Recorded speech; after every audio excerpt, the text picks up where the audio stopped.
우리 고등부는 큐티하는 공동체입니다. 네. 네. 어제 큐티 캠프가 있었는데 오셔서 큐티를 어떻게 하는지, 왜 해야 하는지에 대해서 말씀을 전해주셨어요. 우리가 지금 마태복음을 큐티를 하고 있는데 마태복음 5장부터 7장까지는 어떤 스토리가 진행되는 게 아니라 예수님께서 한 곳에 머무르시면서 한 자리에서 말씀하시는 내용입니다. 이 말씀을 우리는 산상수훈이라고 부르는데 뭐라고 부른다고요? 산상수훈. 이 산상수훈이 무슨 뜻일까요? 한자를 좀 생각하면 쉬워요. 산상수훈. 네. 산 위에서 수가 무슨 수일까요? 수가 무슨 수죠? 선생님 보여주세요. 네네, 가르칠 수. 네. 훈은 훈계할 훈. 그러니까 그 교훈을 가르쳐 주시는 내용이죠. 산 위에서 교훈을 가르쳐 주시는 거. 예수님께서는 산상수훈에서 하나님의 나라, 그 천국에 대한 그 복음을 전파해 주시고 하나님의 계명을 또 풀어 주십니다. 오늘 본문은 사람들이 몰려들기 시작하는 그 마태복음 4장의 마지막 구절부터 산상수훈의 가장 앞에 있는 복 있는 사람에 대한 본문까지를 앞부분만 조금만 봤습니다. 어떤 사람이 복이 있는가, 어떤 사람에게 천국을 주시는가, 이 부분에 대한 본문인데요. 어떻게 사람들이 모이기 시작하는지부터 시작해서 예수님께서는 그 사람들에게 어떤 말씀을 주시는지 오늘 본문을 함께 다시 한번 읽어보면 좋겠습니다. 마태복음 4장 23절부터 5장 3절까지 말씀입니다. 여러분들이 먼저 읽고 그 다음 제가 읽겠습니다. 23절부터입니다. 시작. 예수께서 온 갈릴리에 도시하사 그들의 회당에서 가르치시며 천국 복음을 전파하시며 백성의 모든 병과 모든 악한 것을 고치시니 그의 소문이 온 수리아에 퍼진지라 사람들이 모든 앓는 자 곧 각종 병에 걸려서 고통당하는 자, 귀신 들린 자, 간질하는 자, 중풍병자들을 데려오니 그들을 고치시더라. 갈릴리와 데가볼리와 예루살렘과 유대와 유다와 문화에서 수많은 무리가 따르니라. 예수께서 무리를 보시고 산에 올라가 앉으시니 제자들이 나아온지라. 입을 열어 가르쳐 이르시되 함께 읽겠습니다. 심령이 가난한 자는 복이 있나니 천국이 그들의 것이니요. 아멘.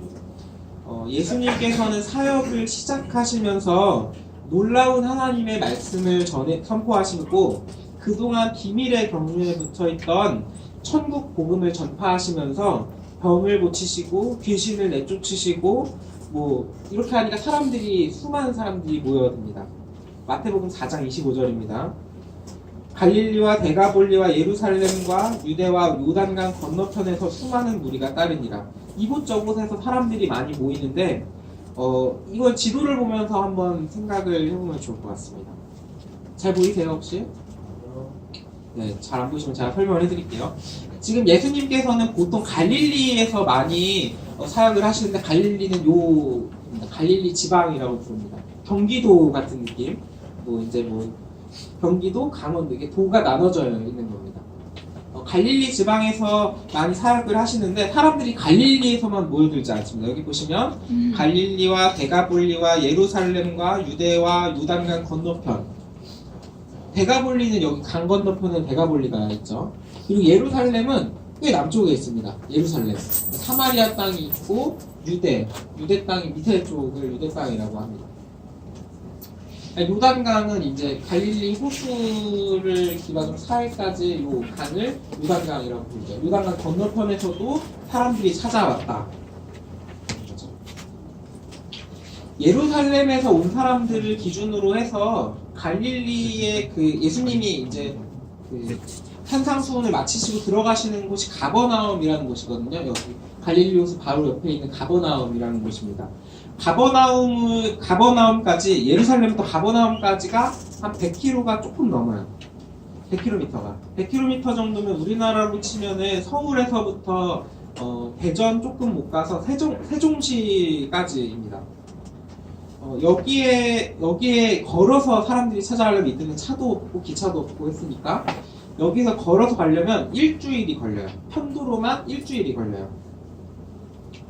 그러면 여기에 찾아온 사람들은 과연 어떤 사람들이 찾아올 수 있었을까요? 유대 땅 전국 방방곳곳에서 많은 사람들이 찾아오는데 이곳까지 찾아올 수 있는 사람들은 어떤 사람들이 찾아올 수 있을까요? 왕복 2주일을 왔다 갔다 해야 합니다. 왔다 가려면. 갈릴리 호수를 건너고, 갈릴리 호수는 이때 당시에도 뭐 바다처럼 여겨지면서 강풍이 불기도 하는 호수예요. 엄청 커다란 호수예요. 이 호수를 건너는 사람들은 어떤 사람들이었을까요? 이 사람들은 간절한 마음을 가지고 있는 사람들이었습니다. 병 고침을 원하는 간절한 사람들, 그리고 그 가족들, 내 아들의 병을 낫게 해주고 내 딸의 병을 낫게 해주기를 원하는 사람들, 귀신 들린 사람과 그 가족들이 왔고, 당시에 의학으로 치료할 수 없다고 한 사람들은 거의 많이 모였을 겁니다. 지금 이 시대에도 현대의학으로 병을 고치지 못한다고 이렇게 이곳저곳 쫓아다니는 사람들을 생각하면은 이때 당시에도 많았을 거라고 생각이 됩니다. 하지만 온 이스라엘의 아픈 사람들이 모두 모인 것은 아니었을 거예요. 왜냐하면 예수님을 찾아온다라는 건 모험을 하는 겁니다. 지금이야 당일치기로 대전이든 부산이든 왔다 갈 수 있는 시간이지만 살아가는 터전은 1주일이고 2주일이고 내버려 두고 먼 곳을 왔다 갔다 한다는 것은 이때 당시 사람들에게는 엄청나게 커다란 모험입니다. 그것도 확인되지 않은 소문에 의지해서 누군가 병을 고친다라는 그 소문을 의지해서 길을 나서는 것은 꽤 험난한 여정일 거예요. 병 있는 사람들만 모였을까요? 아니요, 병 있는 사람들만 모이지도 않았습니다. 예수님은 병 고치는 의사로 이곳에 오신 게 아니고 사역의 현장에서 회당에서 사람들을 가르치시고 그리고 천국 복음을 선포하셨습니다. 하나님의 선지자로서 진리를 예언하는 역할을 또 하였습니다. 그래서 진리에 대한 소망을 가진 사람들도 먼 거리를 마다하지 않고 모였을 거예요. 진리를 향한 간절한 마음을 가진 사람들이었습니다.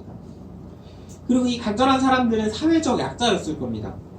사회적으로 1주일이고 2주일이고 자리를 비워도 되는 사람은 정말로 너무 넉넉해서 풍요로워서 부자여서 내가 일 안 해도 살 수 있는 사람들이 아니라면 하루 벌어 하루 먹는 사람들이 올 수 있었겠죠. 어떤 일을 맡은 사람들은 아마 오기 어려웠을 겁니다. 남의 소작, 농사를 대신해주는 소작농들이라던가 남의 가축들을 대신 키워주는 목동들은 오기 어려웠겠죠. 어떤 일이 있는 사람들은 예수님을 보기 위해 1주일이고 2주일이고 시간을 내서 오기 어려웠을 겁니다. 그리고 예수님을 보기로 온 사람들은 로마 사회에서 강자로 여유가 있는 사람들도 아니었고 자본주의에서 돈 많은 부자들도 아니었을 겁니다. 낙타가 바늘기로 들어가는 것이 부자가 하나님 나라에 들어가는 것보다 쉽다라는 말이 괜히 나온 말이 아닌 겁니다. 만약 이들이 자신의 삶을 포기하고 이렇게 살아가다가 소작농으로 목동으로 살아가더라도 자신의 삶을 포기하고도 예수님을 찾으러 왔다면 그 사람도 진리를 향한 간절한 마음을 가지고 있는 사람이겠죠. 예수님을 찾아온 사람들은 간절한 마음을 가진 사람들이었습니다. 그런데 그런 간절한 사람들에게 예수님은 복을 선포하십니다. 마태복음 5장 3절 심령이 가난한 자는 복이 있나니 천국이 그들의 것이며. 마태복음 5장의 오늘 본문, 5장의 앞부분에 있는 오늘 본문을 일반적으로 팔복이라고 부릅니다. 오늘 읽지는 않았지만 5장 3절부터 10절, 한 13절까지 계속 복 있는 사람들이 어떤 사람들인가에 대해서 예수님께서 말씀하시는데 한번 다음 넘겨주시겠어요? 심령이 가난한 자는, 4절에서는 애통하는 자는, 5절 온유한 자는, 6절 의에 줄이고 목마른 자는, 7절에는 긍휼히 여기는 자는, 8절 마음이 청결한 자는, 9절 화평하게 하는 자는, 10절 의를 위하여 박해를 받은 자는. 여기에 묘사되는 사람들은 비슷한 의미를 가지면서도 서로 다른 표현을 가집니다. 예를 들면 3절에서 오늘 읽었던 3절에서는 심령이 가난한 자를 이라고 되어 있는데 5절에 온유한 자라는 표현도 비슷한 의미를 가집니다. 온유한이라는 그 단어의 원래 단어의 의미를 보면은 온유한이라는 단어는 가난한이라는 의미를 포함하는 단어입니다. 부유한 상태에서 온화한 모습을 가진다고 그 사람이 온유하다라고 이야기하는 것이 아니라 가난한 상황에서도 온화하고 다정하게 사람들에게 친절을 잃지 않는 사람에게 이 사람은 온유한 사람이다 라고 하는 겁니다. 그냥 넉넉하고 나는 그냥 여유 있는데 어떤 사람에게 친절하게 대한다고 이 사람은 온유하다라고 하는 게 아니라 나는 어렵고 힘들어도 이 사람에게 잘 대해줄 수 있는 사람, 이런 사람을 온유하다라고 하는 거죠. 3절부터 10절까지 나오는 사람들의 공통점은 모두 하나님의 율법, 하나님의 말씀을 지키는 사람인 겁니다. 이들은 사회 기득권층도 아니고 이스라엘이라는 나라를 잃은 후에는 계속해서 핍박을 받는 사람들입니다. 이사야서에서는 이 사람들을 이렇게 표현을 합니다. 이사야 61장 1절 주 여호와의 영이 내게 내리셨으니 이는 여호와께서 내게 기름을 부으사 가난한 자에게 아름다운 소식을 전하게 하려 하심이라. 나를 보내사 마음이 상한 자를 고치며 포로된 자에게 자유를 갇힌 자에게 노임을 선포하며. 이스라엘의 포로기 이후에 유대인들은 이제 디아스포라로 여기저기 흩어지게 됩니다. 로마사의 식민지가 될 때까지 진리를 믿는 유대인들에게 가난과 경건은 뗄래야 뗄 수 없는 불가분의 관계에 있었습니다. 친일파처럼 세금 걷는 세리가 되는 사람들 몇몇만이 유대인으로서 그 부유함을 가질 수 있었던 거죠. 가난한 사람들이 의지할 때라고는 하나님밖에 없었습니다. 그리고 가난한 사람들에게 여호와의 영이 내려와서 아름다운 소식과 자유가 선포되기를 이사야의 이 말씀은 한 줄기 희망과도 같은 말씀이었을 겁니다.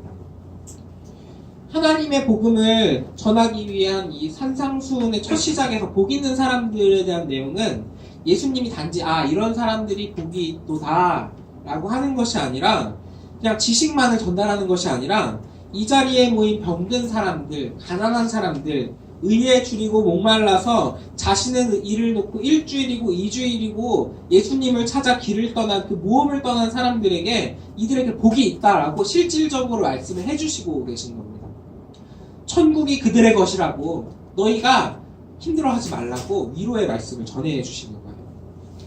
예수님께서는 그들에게 천국을 약속하시면서 말씀을 따르며 살아가고 있는 하나님의 율법을 따르고자 살아가고 있는 노력하고 있는 그들에게 위로를 해주시고 계신 겁니다. 그리고 이 복을 선언하시기에 앞서서 예수님께서는 그들에게 한 걸음 떨어지셔서 말씀을 하십니다. 마치 랍비들이 그 제자들에게 말씀하시는 것 같습니다. 마태복음 5장 1절 예수께서 무리를 보시고 산에 올라가 앉으시니 제자들이 나아온지라.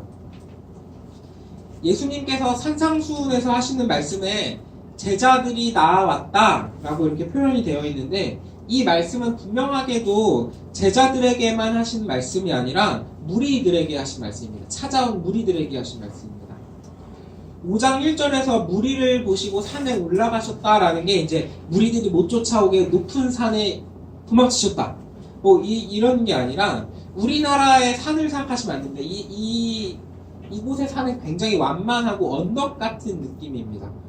산에 올라가셨다는 게 언덕백에 올라가셔서 제자들에게 말씀하신 것이 아니고 산상수훈이 끝나는 7장 마지막 절에서는 이 말씀을 들은 무리들의 놀라움을 감출 수 없었습니다. 마태복음 7장 28절 예수께서 이 말씀을 마치심에 무리들이 그의 가르치심에 놀라니. 5장 1절에서 제자들이 나온지라 라는 표현이 제자들이라는 게 무리들도 함께 표현을 해주고 있는 겁니다.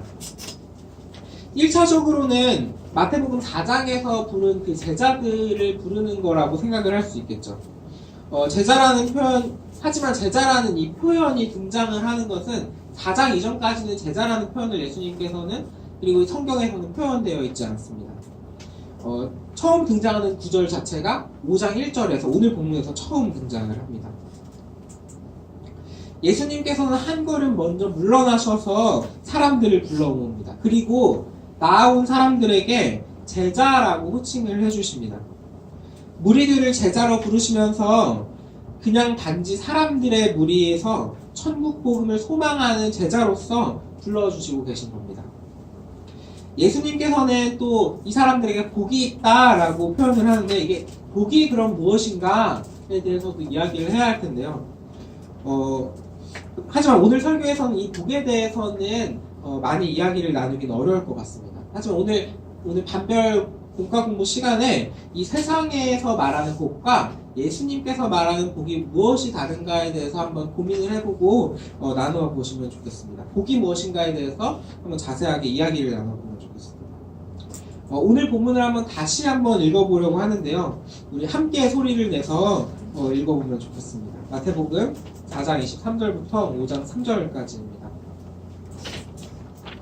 함께 읽겠습니다. 시작. 예수께서 온 갈릴리에 두루 다니사 그들의 회당에서 가르치시며 천국 복음을 전파하시며 백성 중에 모든 병과 모든 약한 것을 고치시니 이에 소문이 온 수리아에 퍼진지라.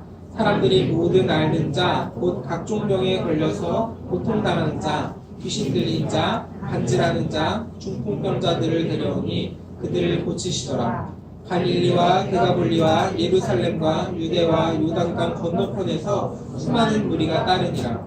예수께서 무리를 보시고 산에 올라가 앉으시니 제자들이 나아온지라. 입을 열어 가르쳐 이르시되 심령이 가난한 자는 복이 있나니 천국이 그들의 것이니요. 아멘. 오늘 본문을 보면서 전하고자 하는 하나님의 말씀에 대한 지식은 여기까지인데요. 평소에 설교를 준비하면서 성경 지식에 대해서는 어른들 설교를 듣는 설교에 못지않게 열심히 준비를 하고 어떻게 하면 그런 성경적인 지식을 여러분들에게 쉽게 잘 설명해 줄 수 있을까, 전해줄 수 있을까, 이걸 매일 고민을 합니다. 오늘 본문에서 예수님이 회당에서 하나님의 말씀을 전해주시는 것처럼 저도 그렇게 하는 거죠. 그런데 오늘 말씀을 묵상하면서 설교를 준비하면서 든 생각이 있습니다. 예수님이 무리들에게 복을 주시고 위로하시는 것처럼 지금 이 말씀을 그렇구나, 이 성경 말씀이 이런 의미를 가지고 있구나, 이런 게 아니라 이 말씀이 정말 내게 주시는 말씀이구나. 내가 이렇게 가난하고 애통하는 마음과 의에 줄이고 목마른 마음으로 예수님께 나왔는데 예수님께서는 그걸 천국이 너희의 것이구나, 그들의 것이다 라고 알려주시는구나, 내게 이 말씀을 해주시는구나, 그것처럼 이렇게 여러분들이 느끼고 있는가 좀 궁금해졌습니다. 여러분들은 이 말씀에서 어떤 사람인가요? 여러분은 복 있는 사람인가요? 예수님께서 위로해 주시는 천국의 복음을 받는 사람들인가요? 2000년 전에 태어났다면 저 자리에 가 계셨을까요? 일주일이고 2주일이고 여러분의 삶을 내어놓고 예수님의 가르침을 받으려고 저 자리에 가 있을 확신이 있으세요? 여러분의 심령은 가난하신가요? 울면 안 되는데. 애통해야 하시나요? 의에 줄이고 목이 마르신가요? 진리를 향한 갈급한 마음이 있으세요? 왜 여기 교회에 와 계시죠? 일주일에 하루 중에 빨간 날인 오늘 쉬는 이 시간에 왜 이곳에 와 계실까요? 여러분은 예수님께 복을 과연 구하고 계실까요? 옛날 찬양 중에 마태복음 5장에 오늘 본문이 가사로 나오는 찬양이 있습니다. 이렇게 시작을 하는데요. 심령이 가난한 자는 천국이 저희 것이요, 애통하는 자는 복 있네 위로를 받을 것이요. 이 찬양은 이렇게 계속되면서 마태복음 5장에 나오는 팔복을 모두 노래합니다. 그리고 이 찬양의 후렴 가사는 이렇게 되어 있습니다. 내게도 주소서, 내가 복을 받기 원하네, 오네 주여 주소서. 이 찬양의 가사를 쓴 사람은 후렴의 가사에서 내게도 주소서, 내가 이 복을 받길 원합니다, 이렇게 간절히 노래합니다. 이 가사를 쓸 때 어떤 마음을 가졌을까요? 말씀을 보면서 나도 이런 복을 받고 싶습니다. 이런 간절한 마음을 가지지 않았을까요? 예수님이 주시는 천국 복음을 정말 간절히 바라는 마음을 가진 겁니다. 주님만이 구원을 주실 수 있고 주님이 천국으로 인도해 주실 거라는 것을 믿는 거예요. 이 찬양의 작사가는 예수님 앞으로 나아갔던 무리들처럼 간절한 마음을 노래로 표현한 겁니다. 여러분들은 어떠하신가요? 여러분들은 이 말씀에 어떻게 반응하시나요? 주일에 예배하러 이곳에 모인 여러분들은, 우리들은 이런 간절한 마음을 가지고 있나요? 여러분들의 심령은 가난하신가요? 애통하는 마음이 있으신가요? 의에 줄이고 목마른 진리를 향한 간절한 마음이 있으신가요? 이제 말씀을 마치려고 하는데요. 예수님이 가르침을 주시는 이 장면에서 이런 간절한 사람들만 모인 건 아니었습니다. 이 장면에서 말씀을 향한 간절한 마음이 아닌 사람들도 있었습니다. 그 사람들은 예수님을 시험하고자 모인 바리새인과 서기관들이었습니다.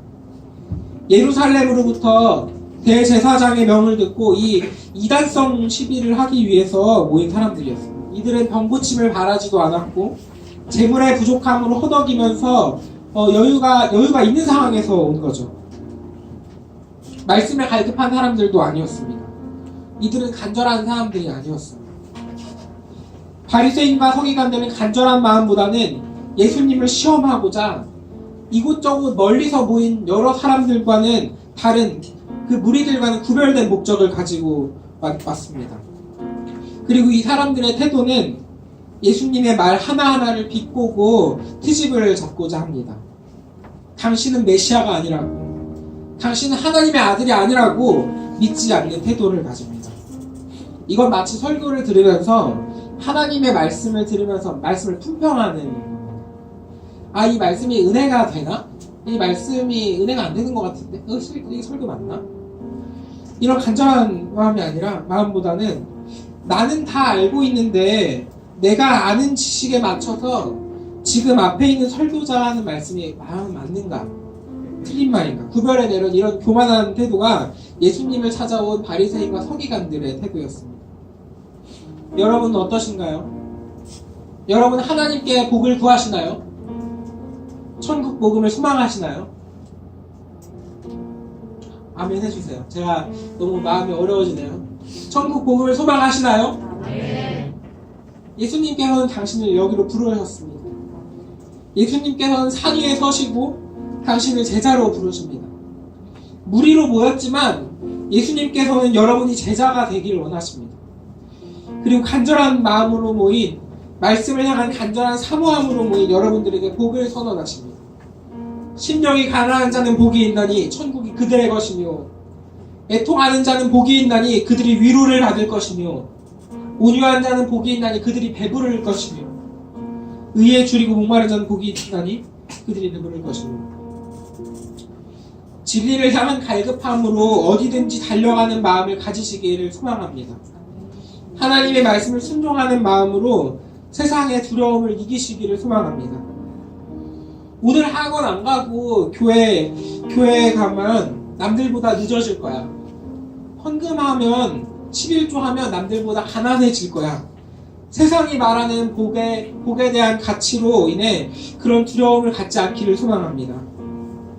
세상이 말하는 복이 아닌 천국 복음을 소망하며 살아가는 우리들에게 예수님께서는 천국이 우리의 것이라고 말씀해 주십니다. 천국을 향한 소망으로 하나님께 기도하시고 우리의 모습을 되돌이키시면서 바리새인과 서기관처럼 교회에 오지 않기를 회개하시기를 소망합니다. 조금 전에 불렀던 찬양에서처럼 내게도 주소서 하는 이 가사처럼 하나님의 복을 간절히 구하는 우리들 되기를 소망합니다. 천국 복음을 향한 소망으로 말씀에 순종하며 살아가는 우리들에게 하나님께서는 복을 더하시고 천국 복음을 확증하심으로 그 두려움 가운데서 우리를 이끌어 가실 겁니다. 우리 함께 찬양하시겠습니다.